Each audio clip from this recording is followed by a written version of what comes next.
United States President Donald Trump has ordered all immigrants living illegally in the country must register with the federal government or face heavy fines and imprisonment.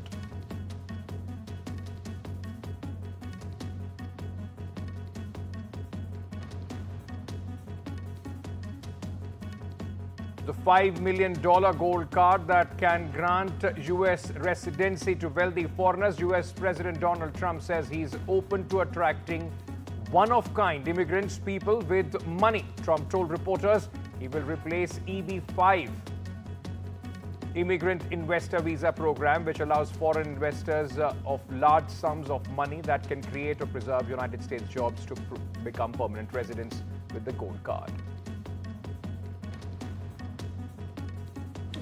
Selling a gold card. You have a green card, this is a gold card. We're going to be putting a price on that card of about $5 million, and that's going to give you green card privileges plus. It's going to be a route to citizenship, and wealthy people will be coming into our country by buying this card. They'll be wealthy, and they'll be successful, and they'll be spending a lot of money and paying a lot of taxes and employing a lot of people. And we think it's going to be extremely successful. Kyiv has reportedly agreed terms with Washington on minerals deal that Ukrainian officials hope will improve relations with the Donald Trump administration and pave the way for long-term security commitment. The Ukrainian president will travel to Washington on Friday to finalize the major minerals deal with Donald Trump, as reported by Reuters. As per the reports, Ukrainian officials said Kyiv was ready to sign the agreement on jointly developing its mineral resources, including oil and gas, after the U.S. dropped demand for right to $500 billion in potential revenue from the deal. I hear that. I hear that he's coming on Friday. Certainly, it's okay with me if he'd like to. And he would like to sign it together with me. And I understand that's a big deal, very big deal. And I think the American people, even if you look at polling, they're very happy because, you know, Biden was throwing money around like it's cotton candy. According to reports, the final details of the minerals deal, including the amount of money that Ukraine will pay to the United States, are not yet known. At stake are more than 100 major deposits of critical minerals that Ukraine controls. They include titanium, lithium, uranium, and rare earths, which are used in many high-tech sectors. Now, what does this deal actually entail? According to a draft accessed by many media organizations, Ukraine would contribute to a fund which is half in its size of its revenues from the future monetization of natural resources. On the other hand, the US is expected to own maximum financial interest in the fund. So what does Ukraine actually get from this? The fund is designed in a way that would enable reinvestment of some revenues into Ukraine. However, the agreement lacks American security guarantees for Ukraine, something Zelensky has been pushing for a while. Lastly, in a big relief for Zelensky, the draft does not include the demand that Ukraine contribute $500 billion to a fund owned by the US. Reports suggest that both the US and Ukraine seem to agree to the deal. More details will emerge when Zelensky meets Trump later this week.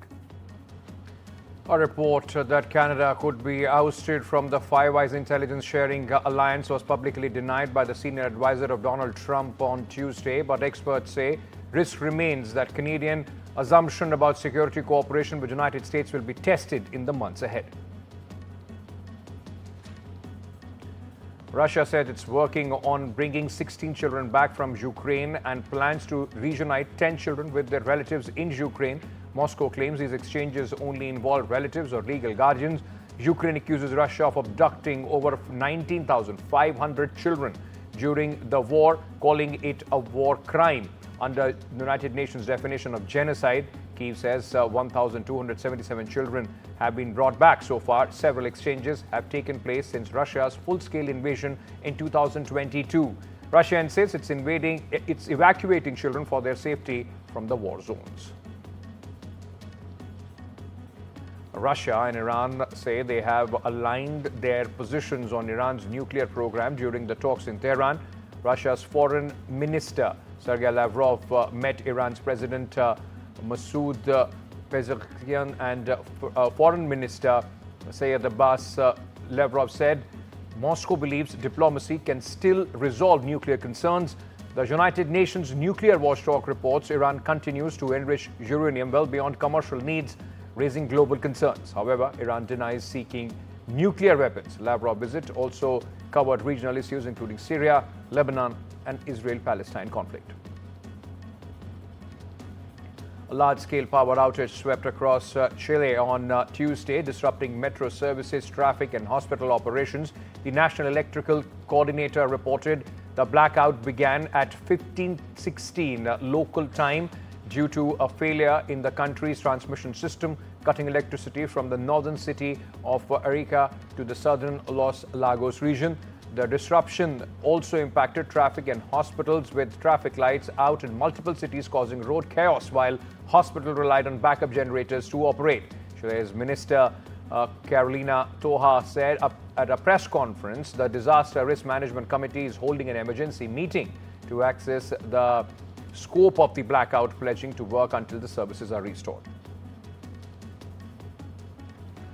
UK's Prime Minister Keir Starmer has set out plans to increase defence spending to 2.5% of the national income by 2027 as peace talks to end the war in Ukraine gather pace. The Prime Minister said he would cut the UK's international aid budget to fund the rise in defence spending, which is currently 2.3% of the GDP. Opposition parties welcomed the move to suspend and spend more on the defence, but the aid cuts were branded a betrayal by charities. The announcement comes ahead of high-stakes meeting between the Prime Minister of United Kingdom and President Donald Trump at White House. Trump has been urging European Union to spend more on defence as global powers attempt to broker a deal to end the war in Ukraine. Mr. Speaker, we should not pretend that any of this has been easy. Working people have already felt the cost of Russian actions through rising prices and bills. Nonetheless, one of the great lessons of our history is that instability in Europe will always wash up on our shores, and that tyrants like Putin only respond to strength. Russia is a menace in our waters, in our airspace, and on our streets. They've launched cyber attacks on our NHS. The Vatican has said Pope Francis remains in critical condition with double pneumonia. The 86-year-old pontiff has been hospitalized in Rome for nearly 2 weeks, his longest stay during his papacy. Despite his condition, the Pope is continuing some work, including meetings with top Vatican officials on sainthood cases and new appointments. In fact, his parameters remain stable and doctors report no further respiratory crises. The Vatican says his prognosis remains guarded. The Pope's only high-profile visitor so far has been Italian Prime Minister Giorgia Meloni. G20 finance ministers and central bankers are meeting in South Africa, but the talks are overshadowed by sharp divisions and major absences. US Treasury Secretary Scott Bessent, Japan's finance minister, and EU Economy Commissioner are skipping the summit. Key issues such as climate finance, debt relief for poorer countries, and inequality are expected to see little progress. Analysts say US absence further complicates consensus. Host President Cyril Ramaphosa focus on debt reforms and climate finance faces resistance from wealthier nations. Brazil's President Luis Lula da Silva has replaced Nisa Haddad as the health minister, appointing Alexandre Filha in her place. Fidiha, who currently handles institutional relations for Lula, will be sworn in on March 6. This marks the second cabinet reshuffle this year, following the decline in Lula's approval rating. Reports also suggest Lula may appoint a Workers' Party leader Hoffman as his new institutional relations minister. These changes reflect Lula's attempt to strengthen the government amid political changes. Armed gangs have launched a fresh attack on Haiti's capital, killing multiple residents in the Delmas neighborhood. Witnesses say some victims were burnt alive, including a mother and a child. The attack has forced more families to flee, adding to the growing humanitarian crisis. Nearly 10% of Haiti's population, over 1 million people, have been displaced as gangs expand their control over the capital. The police have yet to respond to the latest violence. Gang alliances have become powerful and well-funded, leaving the government struggling to regain control. Colombian police apprehended a 40-year-old man attempting to smuggle several bags of cocaine concealed beneath a meticulously shaped toupee. Police said the suspect was detained at the airport on Monday as he prepared to board a flight to Amsterdam. A scanner revealed hidden cargo, about 220 grams of cocaine packaged in small bags strategically placed under the narco wig. Police estimate the street value of the drugs at approximately 10,000 euros in the European market.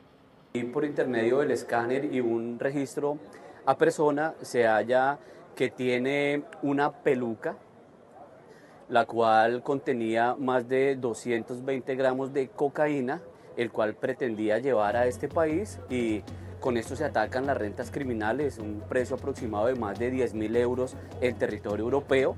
Y esta ya es la segunda captura que se realiza en el aeropuerto en estos controles. European Commission President Ursula von der Leyen will visit India on 27th of February and will be here till 28th, along with the European Union College of Commissioners at the invitation of Prime Minister Modi. Talks will focus on long-pending free trade agreement, the EU-India Trade and Technology Council, and the shaping a new strategic agenda. This marks the first visit of the entire EU college outside Europe, highlighting India's growing importance as a strategic partner. Mr. Modi and Ms. von der Leyen will co-chair a plenary session with bilateral minister meeting also planned. Discussions will cover key trade and technology issues, including artificial intelligence, with India set to host the next AI Action Summit. As the world's largest religious congregation is drawing to a close, more than 1 crore devotees are expected to attend the 2025 Mahakumbh Mela's final Amrit Snan. The Uttar Pradesh government has made elaborate arrangements to deal with the massive influx of pilgrims on the last day of the Kumbh, including making the Mela area no vehicle zone since Tuesday.